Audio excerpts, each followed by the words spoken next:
Ngayong araw matututo tayo ng ilang hindi gaanong kilalang katotohanan tungkol sa mga sloth na tiyak na magugulat sa iyo.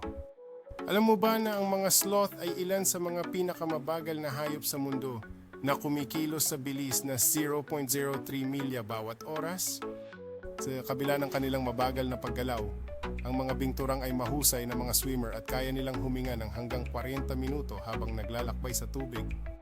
Ang mga tamad ay pangunahing kumakain ng mga dahon na nagbibigay sa kanila ng napakakaunting enerhiya na nagiging dahilan ng kanilang mabagal na pamumuhay.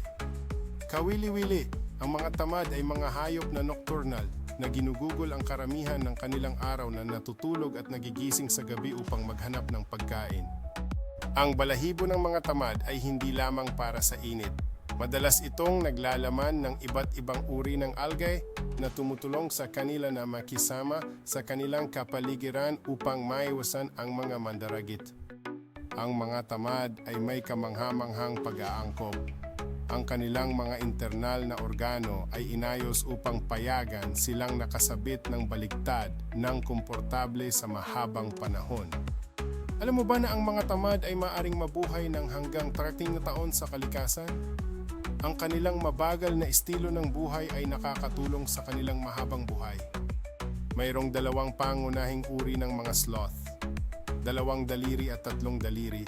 Bawat isa ay may natatanging mga katangian at pagsasaayos sa kanilang kapaligiran.